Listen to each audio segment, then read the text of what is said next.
परमेश्वर का धन्यवाद हो। एक और सुंदर खूबसूरत सुबह परमेश्वर ने मुझे दी और मैं धन्यवाद करता हूँ। पिछले लगभग 10-12 दिन से परमेश्वर मुझे अपनी सेवा और अपनी महिमा के लिए छत्तीसगढ़ में इस्तेमाल किया।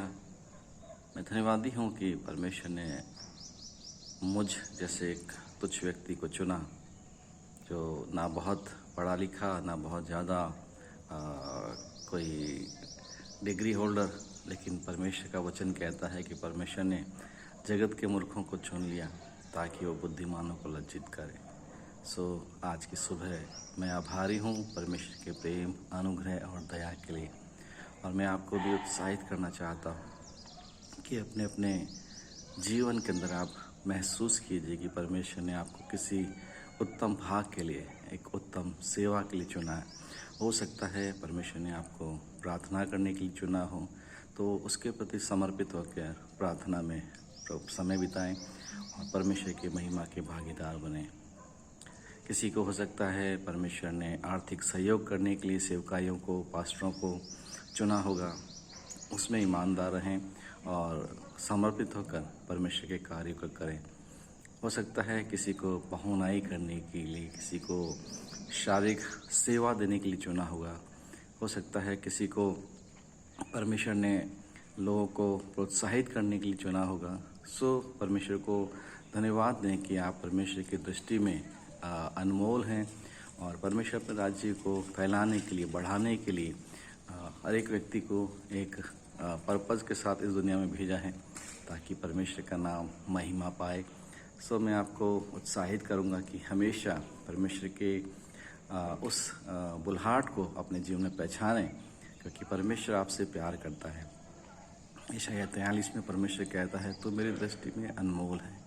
परमेश्वर का वचन यशायाह 49 में कहता है कि तू तेरे चित्र को मैंने अपनी हथेली पर खोद कर बनाया है। ये सब परमेश्वर के प्यार का प्रमाण है जो आपसे और मुझसे करता है, और बदले में चाहता है कि हम उसके राज्य के लिए, उसके महिमा के फैलाने के लिए उसको योगदान दें। और परमेश्वर चाहता है इस पृथ्वी पर हर एक मनुष्य जो बनाया है उसका जीवन नष्ट ना हो परंतु बचाया जाए। और सच में ये बड़ा सौभाग्य है कि मैं और आप परमेश्वर के द्वारा चुने गए हैं। और इस संसार में बहुत से बुद्धिमान हैं, बहुत से ज्ञानी हैं, बहुत से उच्च स्तर के प्रशासनिक अधिकारी हैं, लेकिन परमेश्वर का अनुग्रह हम पर हुआ कि हम चुने गए। उनको भी किसी न किसी भाग में चुना होगा, लेकिन हम धन्यवाद दें कि हम किसी योग्य नहीं थे परंतु हम चुने गए। और इसलिए हम अपने जीवन काल में जितना भी समय हो सकता है हमको जो दिया गया है, हम परमेश्वर की सेवा में, परमेश्वर की भक्ति में और परमेश्वर के कामों में अपने आप को रखें। इसके बदले परमेश्वर का वचन कहता है कि परमेश्वर, इब्रानियों में कहता है, परमेश्वर न्यायी नहीं कि आपकी सेवा को, आपके प्रेम को और जो कुछ आपने उसके नाम के निमित्त किया है उसे भूल जाए, परंतु प्रतिफल देने वाला परमेश्वर आपको प्रतिफल देगा। कभी भी ये ना सोचें कि कोई भी आपको नहीं देख रहा है और हम कर रहे हैं, व्यर्थ हमारा जा रहा है।